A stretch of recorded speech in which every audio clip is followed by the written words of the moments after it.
The sports page with the Orlando Sentinel and FM 96.9 The Game's Mike the Bulldog Bianchi. On JRR. Bulldog, you there, buddy?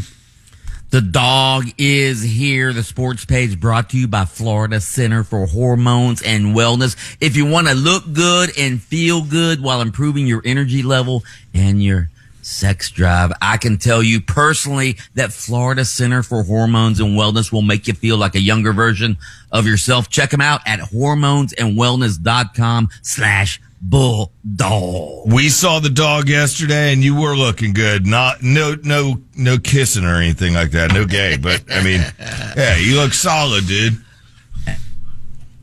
Is he cutting out again? Dog. Bill Belichick not feeling solid today. Okay?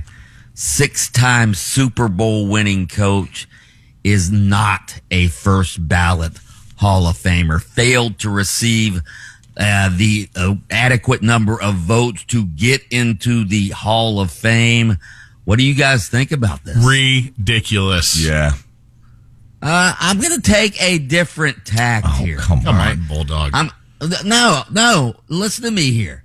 The reason he wasn't voted in was because of 2 major cheating scandals in his career. Spygate and Deflategate. That's the reason that people are saying he wasn't voted in on the first ballot. He's going to get into the Hall of Fame next year. They're just saying, listen, there's got to be some ramifications for cheating.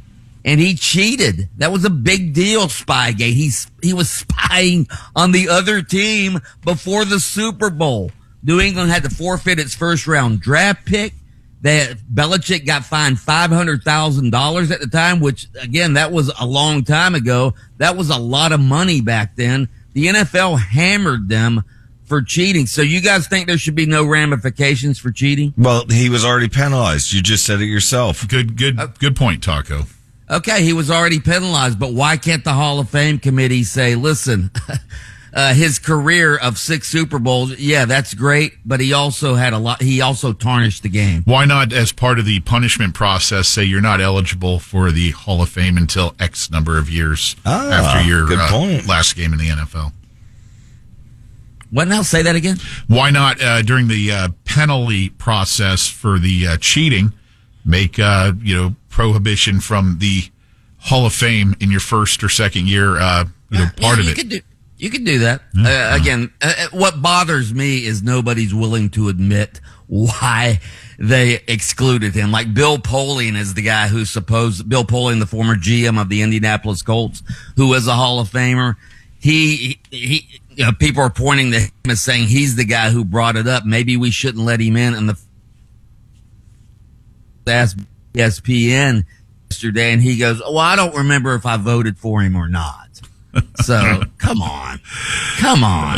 If you don't remember who you voted for, then you don't belong on the Hall of Fame committee to begin with. If you're so old you can't remember who you voted for, get off the Hall of Fame committee. Yeah, I'm with you there. Yeah. All right. I just hate it that people just think cheating is okay. I mean, in college sports, who cares if you tamper with a guy who's already signed with another team, like the Miami Hurricanes did. And yes, they're getting away with it because Duke settled their lawsuit with Darian Mensah, the quarterback who signed an NIL deal with Duke.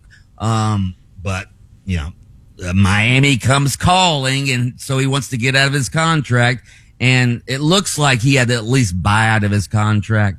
But they settled the lawsuit. So Darian Mensah is free from his contractual obligation to Duke. And now he's committed, of course, to Lynch's Miami Hurricanes. Heard it was ear-to-ear grins last night at the steakhouse in Miami as everybody... I'm sure there will... What steakhouse were they at? What is it? Like 112 or something it's called. It's like the most high-end steakhouse in... Yeah. It's where they took Cam Ward the first night after they signed him. I think... This is where college sports is. Wow. Yeah, I think it's the irony that he went to Duke and his name's Mensah. That's pretty wild. Right. I don't think he's a member of Mensa. No, us Mensa members got that joke, by the way. It's clearly above the common man's head. Mm-hmm. Yes. Yeah, but he's a hell of a quarterback. Yeah, he's a hell of a quarterback. And Miami got a great quarterback in Darian Mensah. He's got his number one target coming with him as well, the receiver. Yeah. Who wasn't, by the way, contractually obligated to Duke, so at least he went legally, unlike Darian. So he's going to have him and Tony to throw to next season. Was he at the steak dinner? Probably. I hope. Probably. What did they order? Surf and turf? I don't know. One of everything, please. Fire everything. UCF, big college basketball win last night. Riley Kugel scores 17 points. UCF takes down Arizona State 79-76. I'll tell you what, the Knights are in the running for the NCAA tournament this year. I've told you they're 16-4, 5-3 in the Big 12, which is might be the toughest conference in college basketball. So good for UCF. And other big college basketball news. Lynch was telling me, Lynch, you want to break the news that Nebraska's 24-game winning streak comes to an end? Well, I'm not breaking the news. It just they hadn't lost going back to, I think it was their last game of last season, and they continued that into this season until they ran into Michigan last night and led most of the game, but in the end, when it counts, they weren't able to close the deal. So that 24-game streak comes to an end. Lynch's sources broke that story when it happened, by the way. Right. Or you could have just watched it on TV. Magic take on the Heat tonight. They need to win. They've lost 4 in a row now. They're slumping. They're at Miami. So what better way to end the slump than with a victory against the hated Heat? Let's hope they can do it. You just tell those players, you say, you win this game, we're taking you to a steak dinner at the same place that Mensah was at. Hey, I don't know about you guys, but I'm now all of a sudden all in on the Pro Bowl next Tuesday with Shedeur Sanders now making the Pro Bowl team. They need to change the name of the Pro Bowl. Just change. Yeah. They need to change the name of it though, because doesn't Pro Bowl make you think it's an all-star game? Yeah, right. Mm-hmm. Why not just change it to like the NFL games? Why not just change it to here? Have a bonus check. Yeah. Hey, a lot of coaching stuff over the last couple days, dog. What do you think about the Bills assigning Joe Brady is the new coach of the Buffalo Bills? I think it's good.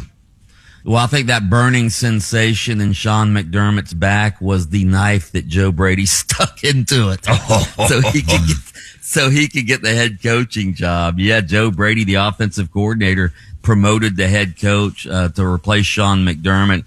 I'll tell you what I thought was interesting. The Broncos fired their offensive coordinator yesterday. And good Lord. Sean Payton's the play caller. The head coach is the play caller, and he's firing the offensive coordinator? Good grief.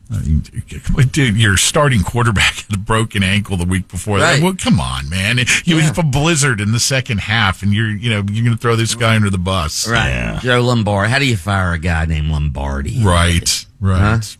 So. All right. Mike the Bulldog Bianchi, host of Game On with Brandon Kravitz, weekday afternoons at 3 on FM 96.9 The Game, and we appreciate you taking time every morning to join us for the sports page here on JRR, Doggy.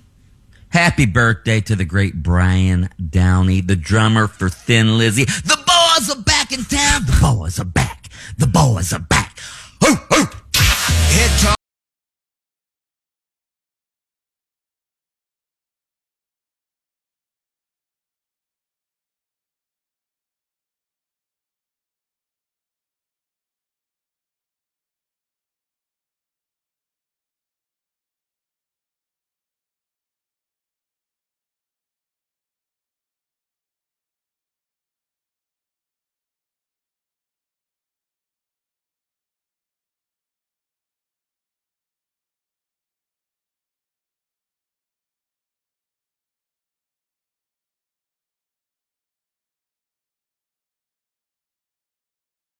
One WJR.